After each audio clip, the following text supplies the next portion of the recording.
Ephesians 4, verse 22 hanggang 24.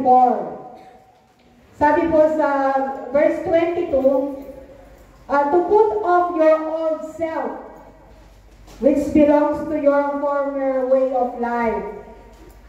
To put off your old self, which being corrupted by the deceitful desires. Yung po bang iwanan na natin? Iwanan ninyo ang dating pamumuhay.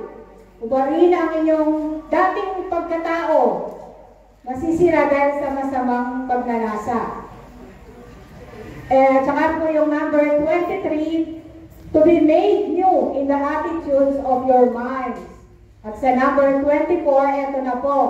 And to put off on the new self, yung bago mo, bago ngayon. New self, created to be like God in true righteousness and holiness.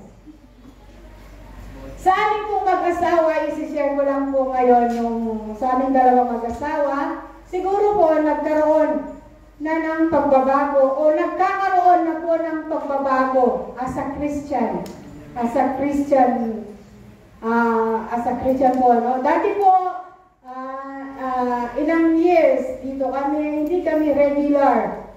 Hindi po kami regular na nakaka-attend ng full dito sa ating gawain. Kung minsan, dahil nga po, may extra work po ako kapag Sunday. Kung minsan, nakakaabot na lang ako sa ano ni Pastor, yung kanyang preaching. Kung minsan, pagod na po ako. Yung minsan, malilate na nga po kami, hindi na nga kami makakahabol sa preaching. So, ang ginawa namin, siguro, nagkaroon ako ng desires, talagang gusto na namin maka-attend ng full. Amen.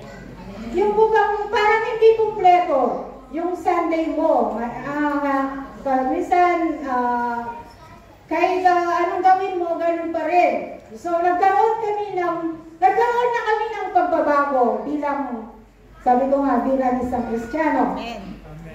Yung extra work ko po, in-adjust ko po.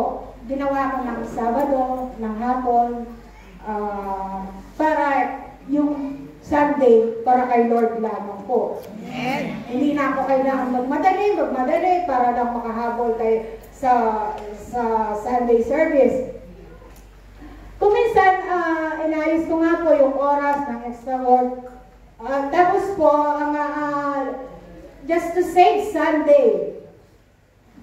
Sabi nga po sa James 4 verse 8, come near to God, and He will come near to you.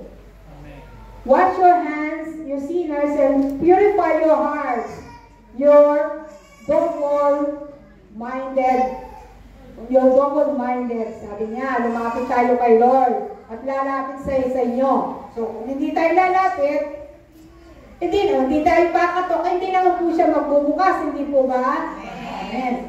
Okay. Sabi niya po dito ngayon, kaming mag-asawa, sinasabi namin ngayon, yung hindi ba kumpleto yung isang linggo natin kapag hindi tayo nakakapag-charge. Amen. Magaan po yung katawan po natin, hindi po ba? Yung isang linggo para kay Lord. Isang linggo lang. 7 po yan. Isang araw lang sa isang linggo. 7 po yan. Hindi 3, isang araw lang ang ibibigay natin kay Lord. Amen. Unti-unting nagkaroon ng pagbabago, sabi nga, there is a power to change. There is a power to change. May kapangyarihan kang magbago bilang isang tao. Binago niya kami spiritually, number 1, spiritually. And number 2, socially. Dati po, nagcha-charge kami, pagkatapos natin nag-charge, uuwi na. Ngayon, nagkakaroon po ng social. Sa mga natin, nagkakaroon tayo ng ganyan po, yung ulit niyan, practice. Because po niya kami, He changed us spiritually and socially. Amen. And ngayon po, dahil nga po, yan, nakakapag-opening prayer na po tayo, nakakapag-word of encouragement na po, kahit ano,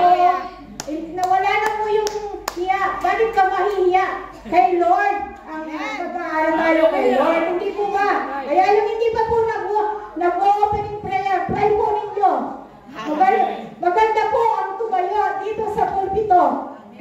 Ano po kayo, mabibless po kayo. I encourage you.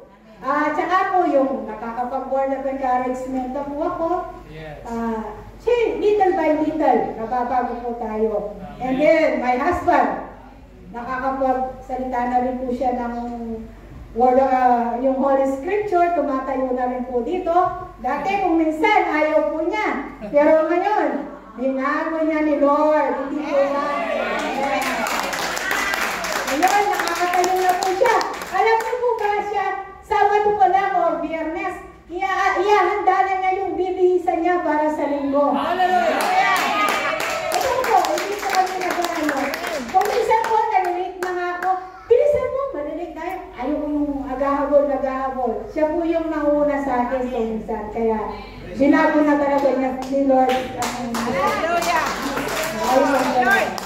Sabi na po, by putting God in our lives, God is the center. Ilagay niyo lang po, yung sentro ng buhay natin si Lord.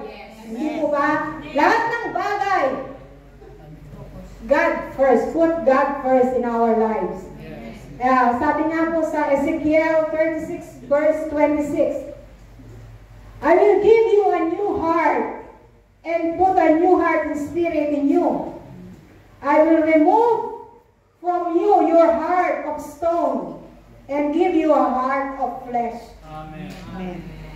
Bibigyan na tayo ng bagong puso, bagong espiritu. Praise God.